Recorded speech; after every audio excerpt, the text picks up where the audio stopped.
inshuti mukomeza gutega amatwi ibiganiro byacu tubaha ikaze kuri updates.official, urubuga twabahitiyemo kugira ngo rujye rubagezaho amakuru atandukanye hirya no hino ku isi, cyane cyane amakuru dukesha radiyo ijwi ry'Amerika. Reka tubasabe gukora subscribe, like, share, comments kugira ngo igihe cyose twakoze amakuru yacu ajya bageraho ku gihe mutiriwe mujya gusacinga. Dore amakuru twabateguriye kuri aya masaha, n'iki kirimo kuvugwa hirya no hino ku isi.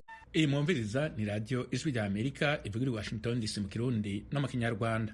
Mwaramutse neza nshuti mwese muduteze amatwi, muri kumwe nanje Fidel Niyongabo nyoboye ibiganiro byo muri iki gitondo. Ikaze kuri radiyo yanyu. Umukuru w'igihugu cy'u Rwanda Paul Kagame yiteze ko ubutegetsi bushasha bwa Leta Zunze Ubumwe za Amerika bushobora kuzozana ihinduka mu buseruko bwa Repubulika ya Demokarasi ya Kongo. There are many things that are going to change for sure, and I guess it will be the same to the approach of how African matters may be dealt with generally and also specifically with Eastern Congo. Perezida Paul Kagame yabivuze mu kiganiro yagiranye n'abamenyeshamakuru kuri uyu wa kane i Kigali. Mu Burundi ku munsi w'ejo wa kane, Perezida Evariste Ndayishimiye yarirukanye mu kazi kabo abategetsi batatu bo mu biro by'umukuru w'igihugu bajejwe ivy'amategeko, abagiriza guhemukira igihugu. Perezida wa Leta Zunze Ubumwe za Amerika Joe Biden yashimagije Jimmy Carter yabaye perezida wa Amerika agira wa 39 hari mu misa yo kumusezera yabereye i Washington DC. Aya makuru hamwe n'ayandi twabateguriye turayabashikiza ku buryo bunonosoye mu mwanya, mugume hafi y'amaradiyo yanyu. Ibiganiro vyacu tugiye kubihera ku makuru avugwa hirya no hino ku isi. Perezida wa Leta Zunze Ubumwe za Amerika Joe Biden yarashimagije Jimmy Carter yabaye perezida wa Amerika agira wa 39 hari mu misa yo kumusezera yabereye i Washington kuri uyu wa kane. Perezida wa Amerika Joe Biden yuguruye ijambo ryiwe ryo gushimagizanya kwigendera Perezida Jimmy Carter mu kuzirikana ku rugendo yagize mu gisagara c'amavuko ca Carter ca Plains muri leta ya Georgia. Bwari bwo bwa nyuma Perezida Biden yabonye Jimmy Carter imbere yuko yitaba umuremyi. Perezida Biden yatangaje ko we n'umutambukanyi wiwe Jill Biden bagendeye Jimmy Carter n'umupfasoni wiwe Rosalind Carter kumuhana iwabo aho babakiye nk'umuryango. Perezida Biden yatangaje ko ubucuti bwiwe na Carter bwamwigishije kugendera ubushinga ntahe bushitse no kumva ko abantu bose botegerezwa guhabwa icubahiro. Imisa yo gusezera Jimmy Carter yabereye muri Cathedral y'igihugu mu gisagara ca Washington DC, yitabwe n'abaperezida ba Amerika uko ari batanu bakiri bazima, barimwo Donald Trump aheruka gutsinda amatora n'abahoze ari abaperezida Bill Clinton, Barack Obama na George W. Bush. Imisa yo gusabira no gusezera Jimmy Carter kabaye akaryo kadasanzwe aho abahoze ari abaperezida bahuye imisi mike imbere y'uko Donald Trump arahira mu mabanga yo kuyobora Amerika mu kiringo kigira kabiri i Washington. Inyuma y'imisa yo gusabira no gusezera Jimmy Carter, isandugu iri mu ikiziga ciwe yaciye isubizwa muri leta yiwe ya Georgia aho azoshingurwa mu gisagara ciwe c'amavuko ca Plains. Muri Cote d'Ivoire, Perezida Alassane Ouattara atangaza ko yifuza kuzokwiyamamariza manda ya kane. Eugenie Mukankusa dufitiye ibindi kuri iyi nkuru. Ouattara w'imyaka 83 y'amavuko yongeye gutorerwa manda ya gatatu mu mwaka 2020. Mbere yari yaravuze ko yifuza kuva ku butegetsi, ariko kumvikanisha ko yazakenera ko abakeye babe b'ibigugu bakwiyemeza nabo kuva muri politiki. Mu ijambo yagejeje ku badiplomate ya Abidjan, Ouattara yagize ati: "Mfite ubuzima bwiza kandi nshishikajwe no gukomeza gukorera igihugu cyanjye." Icyo cyafashwe nk'ikimenyetso gikomeye cyane yagaragaje kugeza ubu cyerekana ko ateganya kongera guhatana mu matora. Mu kwezi kwa 9, ishyaka riri ku butegetsi ryagaragaje ko ryashyigikira kandidatire ya Alassane Ouattara mu matora yo muri uyu mwaka wa 2025. Ni amatora ateganijwe mu kwezi kwa 10, ariko gutanga abakandida ku mugaragaro yemwe no kubemeza ntibyari byakorwa. Muri Mozambique, umunyapolitiki atavuga rumwe na leta Venancio Mondlane kandi yanse no kwemera ko yatsinzwe amatora y'umukuru w'igihugu yabaye mu kwezi kw'icumi k'umwaka urangiye w'2024. Kuri uyu wa kane yaratahutse avuye mu buhungiro yarimwo muri Afrika y'Epfo.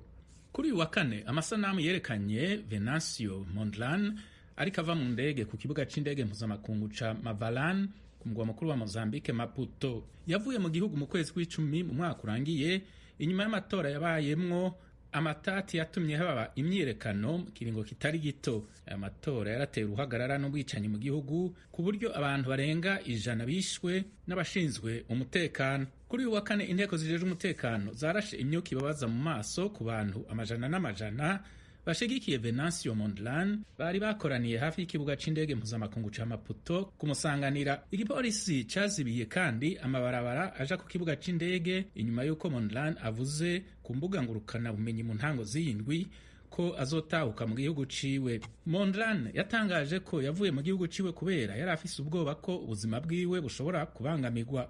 Hari nyuma y'uko abayobozi bakomeye babiri bo mu mugambwe wiwe utavuga rumwe na leta biciwe mu modoka barimwo n'abantu bitwaje ibigwanisho batamenyekanye. Urwego rujejwe kubahiriza ibwirizwa nshingiro muri Mozambique rwaremeje intsinzi y'umugambwe uri ku butegetsi Frelimo mu kwezi kurangiye, mu byatumye umukandida wawo Daniel Chapo aba perezida yatsinze amatora. Bitegekanijwe ko arahira mu ndwi iza aho azosubirira perezida Felipe Nyusi yarangije ibiringo vyiwe vyose uko ari bibiri. Umunyapolitiki atavuga rumwe na leta muri Mozambique Venancio Mondlane yatahutse mu gihugu ciwe avuye mu buhungiro. Muri leta zunze ubumwe za Amerika amashure yose yo muri za leta zo mu bumanuko bw'igihugu yarugaye bivuye ku bukanye bukabije. Eugenie Mukankusi araduha ibindi kuri iyi nkuru. Muri leta ya Texas amashuri yahagaritse amasomo ku banyeshuri barenga 1 miliyoni ahitezwe ko haza kuba ubunyereri biturutse kuri barafu ku buryo biza kuba ari ibihe bitoroshye bishobora kuzageza kuri wa gatanu. Mu bice by'umujyi wa Dallas abashinzwe iby'umutekano w'imihanda bashyizemo imyunyu yo gushongesha amasimbi kuko hitezwe ko haza kugwa amasimbi ari ku gipimo kiri hagati ya santimetero 5 na santimetero 10. Kure yaho mu majyaruguru hafi ya Oklahoma serivisi y'iteganyagihe iravuga ko hitezwe santimetero 12 n'ibice 7. Abaturage basabwe kwirinda gutwara imodoka mu bihe nk'ibi bibi igihe cyose bishoboka. Ifungwa ry'amashuri ryanagumishije mu ngo abanyeshuri mu murwa mukuru wa leta ya Kansas City no mu murwa mukuru wa Arkansas Little Rock, mu gihe umurwa mukuru wa leta ya Virginia Richmond ukomeje gucunga ibihe hakurikijwe inama z'impuguke mu by'iteganyagihe. Ubukonje bwahuriranye n'umuriro udasanzwe wo mu kwezi kwa mbere wibasiye ibice by'umujyi wa Los Angeles muri leta ya California, bikaba byatumye abaturage bahunga. Amazu yafashwe n'inkongi y'umuriro watijwe umurindi n'imiyaga yakwije ibyotsi mu kirere.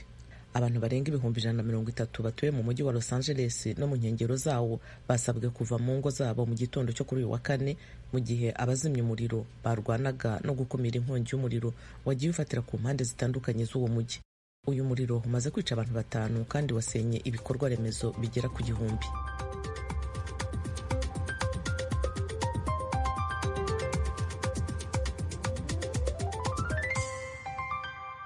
Ayo yari amwe mu makuru avugwa hirya no hino ku isi. Inshuti banywanyi b'Ijwi rya Amerika, tubibutse ko mushobora kudukurikira mu biganiro byacu no ku rubuga rwacu rwa internet kuri www.radioyacu.voa.com, ku mbuga ngurukana bumenyi Facebook, Instagram na YouTube. Adrese ni VOA Radio Yacu. Mu kanya turerekeza mu karere k'ibiyaga binini. Mu Rwanda, Perezida Paul Kagame yatangaje ko yiteze ihinduka ku kibazo cy'umutekano muke uri mu buseruko bwa Repubulika ya Demokarasi ya Kongo, ihinduka rizoturuka ku butegetsi bushasha bugiye kujaho muri Leta Zunze Ubumwe za Amerika. Yabivugiye mu kiganiro ca mbere c'umwaka yagiranye n'abamenyeshamakuru. Eric Bagirubusa yaragikwirikiranye. Ikibazo cy'umutekano muke mu burasirazuba bwa Repubulika ya Demokarasi ya Kongo kiri mu byo Perezida Paul Kagame yatinzeho cyane mu kiganiro yagiranye n'abanyamakuru ku gicamunsi cyo kuri uyu wa kane. Perezida Kagame yavuze ko iki kibazo gifata umuzi mu mateka ya Kongo ubwayo, ashingiye cyane cyane ku bakoroni bakase imipaka nabi. Yahakanye inkunga iyo ari yo yose u Rwanda rushinjwa gutera abarwanyi b'umutwe wa M23. Yavuze ko ari abanyekongo barwanira uburenganzira bwabo kandi ko bajya gutera bataturutse mu Rwanda. Ni nayo mpamvu kandi abategetsi ba Kongo ku ruhande rumwe bemera ko abari abanyekongo, hanyuma bagashakisha izindi mpamvu bavuga ngo mu mirwano barafashwa n'u Rwanda, ariko ntibashobora kugira uwo babyemeza. Mu by'ukuri n'abarimo kurwana ubu batangije iriya ntambara turimo kuvuga ntibavuye mu Rwanda. Aba bayobozi ba M23 ndetse na benshi mu barwanyi babo bavuye muri Uganda, aho babaga nk'impunzi cyangwa se bari barahungiye nk'uburyo bwo gukemura ikibazo cyo mu myaka y'ibihumbi 2012-2013. Muri iki kiganiro umukuru w'u Rwanda yikomye imiryango mpuzamahanga ko itera inkunga umutwe wa FDLR ubarizwa muri Congo unashinjwa gukora jenoside mu Rwanda. The other reason is the FDLR that has been these genociders who have... Indi mpamvu ni FDLR, aba bajenosideri bamaze imyaka 30 muri Congo. Umuryango mpuzamahanga rwose wakomeje kubembekerereza, nibwira ko bakomeje kubabika ku bwende ku mpamvu ntazi.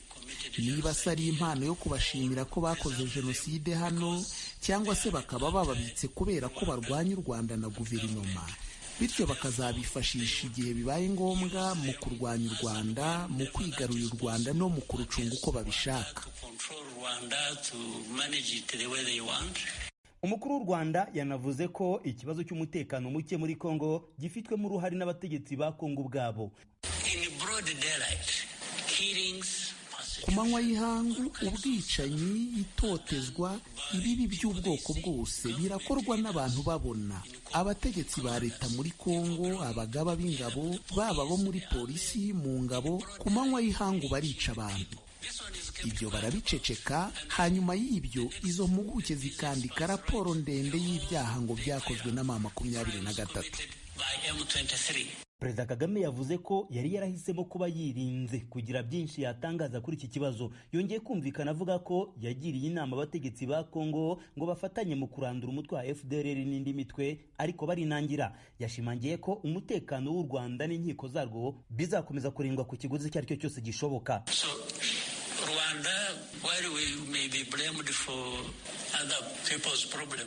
Rero u Rwanda kabone nubwo twakwikorezwa ibibazo by'abandi bantu, ariko tunishimiye kwikorezwa ibibazo byacu bwite byo kugerageza kwirinda ubwacu niba ari cyo bisaba. Tuzirinda ku kiguzi cyose byasaba, ibyo nta kubyibazaho. Nabwiye abo bari inyuma y'ibi byose mu mvugo yumvikana neza ko nibakomeza kumbaza ibibazo bimwe, nanjye nzakomeza kubaha ibisubizo bimwe. Niba hari ikintu naganiraho, kigomba kuba ntaho gihuriye n'ibyo. Umukuru w'u Rwanda kandi yanasubije ku kibazo cy'umunyamakuru yamubajije niba yiteze impinduka mu burasirazuba bwa Repubulika ya Demokarasi ya Congo ku butegetsi bushya bwa perezida watowe muri Leta Zunze Ubumwe za Amerika, Bwana Donald Trump. Mbere na mbere, ubutegetsi bwahindutse binyuze mu nzira ya demokarasi. Ibintu byinshi yewe n'ibijyanye na geopolitike nk'uburyo ibintu byakorwagamo birumvikana ko bigiye guhinduka. Kandi ndibwira ko mu bizahinduka harimo n'uburyo ibibazo bya Afurika byitabwagaho, haba muri rusange ndetse by'umwihariko n'ibyo mu burasirazuba bwa Congo hashobora kubamo impinduka. Uko niko mbitekereza. Ku biganiro by'i Rwanda muri Angola bigamije gushakira umuti iki kibazo cya Congo, Perezida Kagame avuga ko Congo igira uruhare mu gutuma bigenda bigura intege, akumva ko byagombye gushyirwamo ingufu mu mugambi wo gukemura ikibazo mu buryo burambye. Perezida wa Congo Bwana Felix Tshisekedi mu bihe bitandukanye yagiye agaruka ku ruhare bashinja u Rwanda mu guhungabanya umutekano w'igihugu cye. Aha hari mu mpera z'umwaka ushize. Au-delà des déplacements massifs de population, uretse kuba abaturage bacu barimo guhunga bava mu bice biberamwo intambara bakajya mu nkambi z'impunzi aho bari guca mu buzima bugoye, ikigaragara ni uko ingabo z'u Rwanda ziyita M23 zirimo gufata abaturage b'u Rwanda zikabazana mu bice bya teritwari ya Masisi, Rucuru n'ahandi bamaze gufata mu kurengera abaturage bacu. Réponse urgente et coordonnée. U Rwanda na Congo byitana ba mwana ku kibazo cy'umutekano umaze iminsi itari mike mu burasirazuba bwa Congo. U Rwanda rushinja iki gihugu gituranye gucumbikira abarwanyi bo mu mutwe wa FDLR no kwibasira abanyekongo bo mu bwoko bw'abatutsi bavuga ururimi rw'ikinyarwanda. Congo nayo mu bihe bitandukanye ishinja u Rwanda gufasha abarwanyi bo mu mutwe wa M23 no gusahura umutungo kamere wayo urimo amabuye y'agaciro. Bagira ubusajwi ry'Amerika i Kigali. Uretse ivyo bibazo vy'umutekano mu karere, Perezida Paul Kagame yaravuze no ku bibazo vyo hagati mu gihugu mu kiganiro abamenyesha makuru bamubajije. Ivyo birimwo ihinduka rimaze iminsi riba muri leta y'u Rwanda n'abakuwe mu mabanga yabo bataramara kabiri. Perezida Kagame yasiguye ko adatinya gukuraho umuntu mu gihe adakorera neza abanyagihugu. Harimo kandi ikibazo c'abanyagihugu bateba kwishura ingurane zabo mu gihe bagiye kwimugwa kubera inyungu rusangi umukuru w'igihugu yagitanze ko umuco. Perezida Kagame yasiguye ko hari abayobozi bo mu nzego zo hasi bagiye birukanwa kubera gukora amakosa yo gutanga ivyangombwa vyo kuba ahantu hatemewe, mbere no kwemerera umuntu agura ahantu hatemerewe kuba. Tukiri mu Rwanda, umwe mu banywanyi b'umugambwe Dalpha Umurinzi utaremerwa mu mategeko y'u Rwanda yabwiye sentare nkuru ko yakorewe ibikorwa vyo kuborezwa igufa igihe yari mu bugenzacyaha. Muri ivyo yemeza ko yategetswe ku gahato gushira imikono ku nyandiko mvugo atazi ibiri muri zo. Eric Bagirubusa ejo yarakurikiranye urwo rubanza, araduha ibindi kuri iyi nkuru. Hamadi Hagenimana wireguye kuri uyu wa kane yabwiye umucamanza mu rukiko rukuru ko yatumiwe mu mahugurwa na Sylvain Sibomana. Yavuze ko akimutumira muri ayo mahugurwa ubushinjacyaha bubarega ko bayakoze bagamije guhirika ubutegetsi yumvise ari ikintu cyiza kuko yashakaga kongera ubumenyi. Ku gitabo cy'umunyaserbiya Sirija Popovic bahuguweho kivuga ku buryo bwo guhirika umunyagitugu bidasabye imbaraga, Hagenimana yabwira urukiko ko yabonye ari igitabo yise Ikinyamibwa. Byasobanuye ko ari igitabo cyubaka umuryango na cyane iyo ufite intumbero yo gutera imbere. Yemera bidasubirwaho ko yagize uruhare mu bitekerezo byatanzwe muri ayo mahugurwa ariko ko bitagize icyaha. Yavuze ko kubera ari amahugurwa yabaga mu buryo bw'ikoranabuhanga humvikana amajwi gusa byari bigoye ko yamenyana n'abo bayakoranaga. Hagenimana yavuze ko bose bamenyaniye muri gereza. Yasobanuriye urukiko ko iyo abantu bashaka kuganira hifashishijwe ikoranabuhanga nta ruhushya bisabirwa. Yavuze ko mu kujya guhaha ubumenyi muri ayo mahugurwa ariwe wari kumenya uko yabukoresha bitari ngombwa mu bihe bibi gusa. Uwireguye Hagenimana yavuze ko uwamutumiye mu mahugurwa hatigeze avuga ko agenewe abarwanashyaka ba Dalpha Umurinzi rya Madamu Victoire Ingabire Umuhoza utavuga rumwe n'ubutegetsi buriho. Yavuze ko izina rya Ingabire ubushinjacyaha butari bukwiye kurizana muri iki kirego bubaregesha. Umucamanza yamwibukije ko ari gutandukira amusaba kwiregura yibanda kubimureba. Hagenimana yavuze ko ikirego gishingiye ku makuru yatanzwe n'umuntu utabifitiye ububasha. Uwo ni uwitwa Boniface Nzabandora wafashe amajwi mu mahugurwa akayashyikiriza ubugenzacyaha. Hagenimana yavuze ko mu mahugurwa icyo bakoraga byari gutanga ibitekerezo. Gusa urukiko rukibaza impamvu yahugurwaga yitwa izina ry'irihimbano rya muntu. Rwamubajije ubwo yakekaga ko yamugirira nabi. Hagenimana asubiza ko ari uwo ari we wese utakwishimira ibitekerezo bye. Kuko aregwa guhirika ubutegetsi, Hagenimana yavuze ko ari ibintu bidashoboka. Mu magambo ye yagize ati ubutegetsi ni ikintu gikomeye cyane, sitasi yapfa kumeneka cyangwa se umwana w'igitambambuga ku buryo nakwicara ngasoma igitabo kikazabuhirika. Ku nyandiko mvugo zo mu bugenzacyaha yabarijweho Hagenimana yahakanye ibizikubiyemo, avuga ko bazimwandikiye bamutegeka kuzishyiraho imikono. Yasobanuye ko yakoreye ibikorwa by'iyicarubozo kandi ko nta kindi yashoboraga gukora uretse kwemera ibyo bamutegekaga. Umucamanza ariko yamusabye kubigaragariza ibimenyetso. Yasobanuye ko bitewe naho yari afungiye bigoye ko hari ibimenyetso yabona. Yasoje asaba urukiko kuzatesha agaciro ikirego cy'ubushinjacyaha kuko ibimenyetso byose gishingiyeho byabonetse mu buryo bunyuranije n'amategeko. Yasabye ko rwazategeka ko ahita afungurwa urubanza rukimara gusomwa. Umunyamategeko Gatera Gashabana yabwiye umucamanza ko gusoma igitabo ubwabyo bitagize icyaha. Yibaza ukuntu abantu batari kumwe batanaziranye bashobora gutegura imyigaragambyo. Yavuze ko icyabaye kubo yunganira bunguranye ibitekerezo kandi biri no mu muco nyarwanda. Yabwiye urukiko ko igihe ruzaba rwicaye rusesengura ruzasanga nta bikorwa by'ibyaha n'ubushake bwo kubikora byabayeho. Abandi bantu bari muri uru rubanza ni uwitwa Sylvain Sibomana ari nawe muhuzabikorwa w'ishyaka Dalpha Umurinzi, ari kumwe n'umunyamakuru Theoneste Nsengimana. Aba ntibariregura ariko Sylvain Sibomana yabwiye urukiko ko bitewe n'aho afungiwe byamuviriyemo kurwara amaso atakibona neza. Ubushinjacyaha burega abafungwa bose ibyaha byo gushaka guhirika Perezida Paul Kagame ku butegetsi babifashijwemo n'umunyapolitiki Madame Victoire Ingabire Umuhoza. Bose ibyaha barabihakana. Urubanza rurakomeza kuri uyu wa gatanu. Bagirubusa ijwi rya Amerika i Kigali. Mu Burundi kuri uyu wa kane Perezida Evariste Ndayishimiye yarirukanye mu kazi kabo abategetsi batatu bo mu biro vy'umukuru w'igihugu bajejwe ivy'amategeko abagiriza guhemukira igihugu. Iyi nkuru yateguwe n'ijwi rya Amerika tubishikirizwa na Thierry Ndayishimiye. Abo Perezida Ndayishimiye yirukanye ni Jean Pacifique baribonekeza, umukuru w'ibiro bijejwe ibibazo bijanye n'amategeko n'ubuyobozi mu biro by'umukuru w'igihugu, Cyril Sibomana umukuru w'ibiro bijejwe gutunganya inzandiko z'amategeko mu biro bijejwe ibibazo bijanye n'amategeko n'ubuyobozi n'ubuyobozi na Arcade Harerimana umuhanuzi ajejwe gukurikirana imanza za leta mu biro bijejwe ibibazo bijanye n'amategeko n'ubuyobozi mu biro by'umukuru w'igihugu. Afatiye ku itegeko ryerekeye ingingo zo kugirira ikigongwe imigwi imwe y'abafungwa, Perezida Ndayishimiye yavuze ko abirukanywe bagize uruhara mu kurekura abanyororo batari babwirijwe kurekurwa mu rukurikirane rw'abanyororo aheruka guha ikigongwe, gutyo bakaba batosekaje isura y'ubutegetsi bw'umukuru w'igihugu. Abarekuwe batari babwirijwe kurekurwa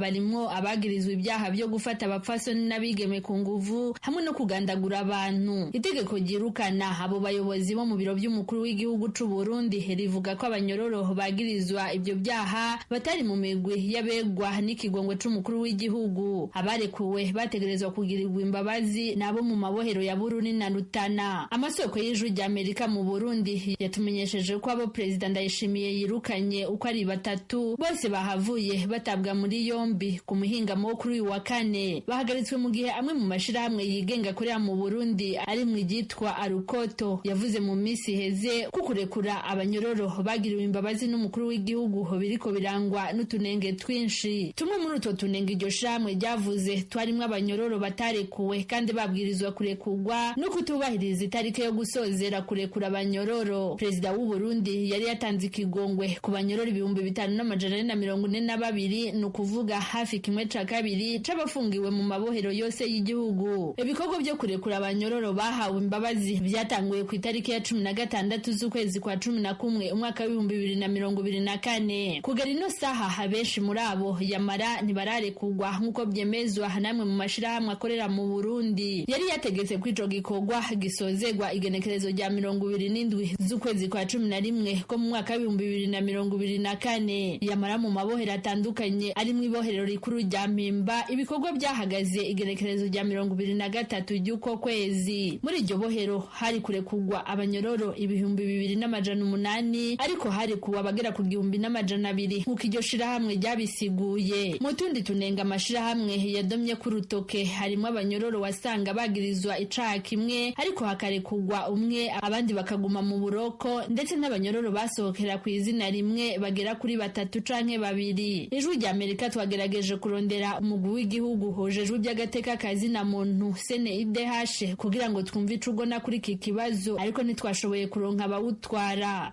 Kuri uyu munsi wa gatanu muri Leta Zunze Ubumwe za Amerika, sentare mpanavyaha yo ku rwego rwa leta ya New York iri i Manhattan mu gisagara ca New York itegekanya gusomera Donald Trump igihano mu rubanza yatsinzwe ku vyaha vyo kwica amategeko agenga amatora. Ibindi kuri iyi nkuru twumvirize Thomas Kamirindi.